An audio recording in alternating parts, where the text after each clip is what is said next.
इधर जब उन दानवों को शब्द होने के स्थान पर कुछ दिखाई न पड़ा, तो वे पुनः बड़े वेग से उस स्थान पर आ पहुँचे जहाँ वेदों को फेंक आए थे, किंतु वहाँ भी कुछ हाथ न आया।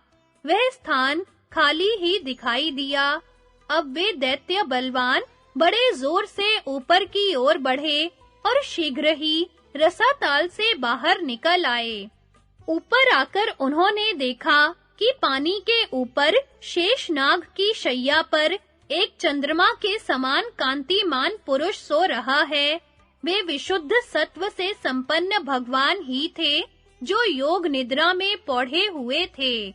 उन्हें देखकर दानवराज मधु और कैटभ ठहाका मारकर जोर-जोर से हंसने लगे और रजोगुण तथा तमोगुण के आवेश में आकर परस्पर कहने लगे, यह जो श्वेत वर्ण वाला पुरुष यहाँ नींद ले रहा है, निसंदेह यही रसाताल से वेदों को चुरा लाया है।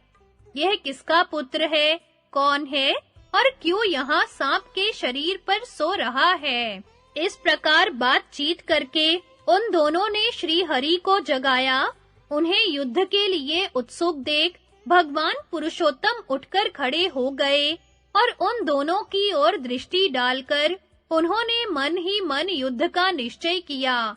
फिर तो युद्ध प्रारंभ हो गया और भगवान मधुसूदन ने ब्रह्मा जी का मान रखने के लिए रजोगुण और तमोगुण से प्रभावित हुए उन दैत्यों को मार डाला। इस प्रकार वेदों को वापस लाकर और मधु कैटभ को मारकर उन्होंने ब्रह्मा जी का शोक दूर किया। तत्पश्चात वेद से सम्मानित और भगवान से सुरक्षित होकर ब्रह्मा जी ने समस्त चराचर जगत की सृष्टि की। भगवान उन्हें लोक रचना की बुद्धि देकर अंतर्धान हो गए। जहां से आए थे वहीं चले गए। इस प्रकार श्री हरि ने प्रवृत्ति धर्म का प्रचार करने के लिए हयग्रीव रूप धारण किया था। उनका यह वरदायक रूप परम प्राचीन और विख्यात है। जो ब्राह्मण प्रतिदिन इस अवतार की कथा को सुनता या स्मरण करता है, उसके अध्ययन का कभी नाश नहीं होता। राजन, तुमने जिसके लिए पूछा था, वह प्राचीन कथा मैंने तुम्हें सुना दी। यह उपाख्यान वेद के द्वारा अनुमोदित है। परमात्मा कार्य साधन करने के लिए जिस शरीर को धारण करना चाहते हैं, उसे स्वयं प्रकट कर लेते हैं। वे वेद और तपस्या की निधि हैं तथा सांख्य, योग, ब्रह्म एवं हविष्य रूप हैं। वेदों का पर्यवसान नारायण में ही है। यज्ञ नारायण के ही स्वरूप हैं, तप नारायण की ही प्राप्ति कराने वाले हैं और नारायण की प्राप्ति ही उत्तम गति है। इतना ही नहीं, ऋत और सत्य भी नारायण के ही स्वरूप है तथा जिसके अनुष्ठान से पुनर्जन्म नहीं लेना पड़ता, वह निवृत्ति प्रधान धर्म भी नारायण को ही लक्ष्य करने वाला है। प्रवृत्ति धर्म भी नारायण का ही स्वरूप है। भूमि का उत्तम गुण गंध, जल का गुण रस, तेज का गुण रूप, वायु का गुण स्पर्श और आकाश का गुण शब्द भी नारायण से भिन्न नहीं है। मन, काल, नक्षत्र मंडल, कीर्ति, श्री, लक्ष्मी, संपूर्ण देवता तथा सांख्य और योग शास्त्र, ये सब नारायण के ही स्वरूप हैं।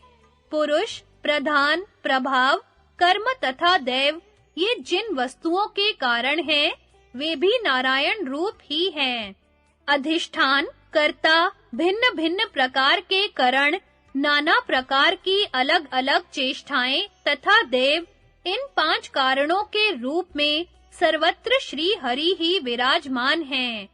जो लोग सर्वव्यापक हेतुओं से तत्व को जानने की इच्छा रखते हैं, उनके लिए महायोगी नारायण ही एकमात्र ज्ञातव्य तत्व हैं। संपूर्ण लोक, ब्रह्मा आदि देवता, महात्मा ऋषि, सांख्य के विद्वान, योगी और आत्मज्ञानी यति, इन सबके मन की बातें भगवान जानते हैं, किंतु उनके मन में क्या है, यह किसी को पता नहीं है। समस्त विश्व में जो लोग देवताओं के लिए यज्ञ और पितरों के लिए श्राद्ध करते हैं, दान देते हैं और महान तप करते हैं, उन सबके आश्रय भगवान विष्णु ही हैं। वे अपने ऐश्वर्य योग में स्थित रहते हैं। संपूर्ण प्राणियों के आवास स्थान होने से उन्हें वासुदेव कहते हैं। ये परम महर्षि नारायण नित्य महान ऐश्वर्य से युक्त और गुणों से रहित हैं, तो भी जैसे गुणहीन काल ऋतु के गुणों से युक्त होता है, उसी प्रकार वे भी समय-समय पर गुणों को स्वीकार करते हैं। उन महात्मा के गमन अगमन को कोई नहीं जानता।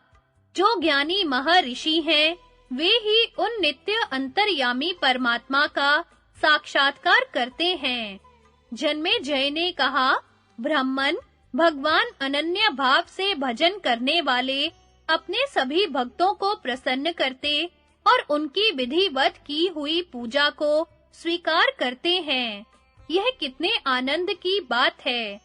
संसार में जिन लोगों की वासनाएं दग्ध हो गई हैं और जो पुण्य पाप से रहित हो गए हैं, उन्हें परंपरा से जो गति प्राप्त होती है, उसका भी आपने वर्णन किया है। किंतु मेरी समझ में जो ब्राह्मण उपनिषदों सहित संपूर्ण वेदों का विधिवत स्वाध्याय करते हैं तथा जो सन्यास धर्म का पालन करते हैं, इन सबसे उत्तम गति उन्हीं को प्राप्त होती है जो भगवान के अनन्य भक्त हैं।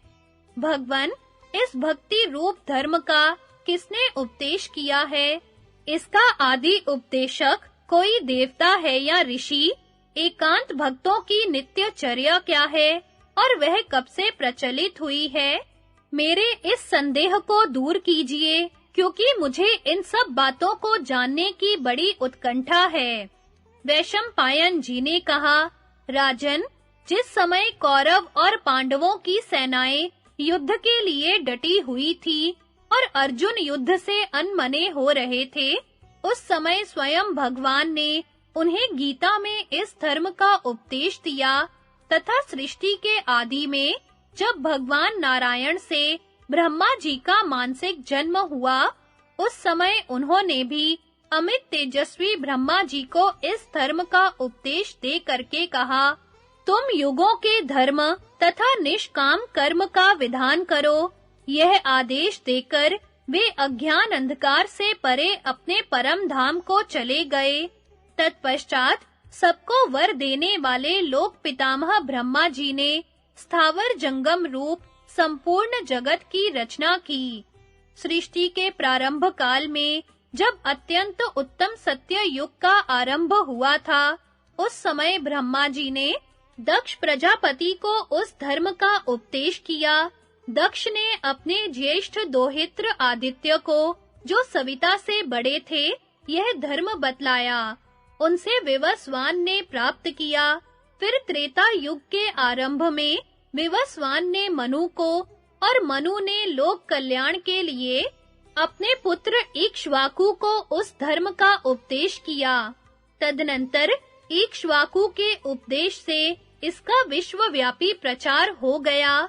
जब संसार का प्रलय होगा, तो फिर यह धर्म भगवान नारायण में ही लीन हो जाएगा।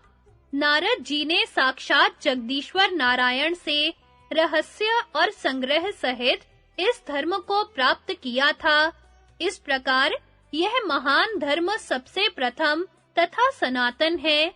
इसके तत्व को समझना और इसका ठीक-ठीक पालन करना कठिन है, तो भी भगवान के भक्त इसे सदा धारण किए रहते हैं। इस धर्म को जानकर क्रिया द्वारा अच्छी तरह पालन करने तथा अहिंसा धर्म में स्थित रहने से भगवान श्री हरि प्रसन्न होते हैं। राजन, मैंने गुरु के प्रसाद से अनन्य भक्तों के धर्म का वर्णन किया है। जिनका अंतःकरण शुद्ध नहीं है, उनके लिए इस धर्म को ठीक-ठीक समझना कठिन है। भगवान में एकांत भक्ति रखने वाले मनुष्य प्राय दुर्लभ हैं।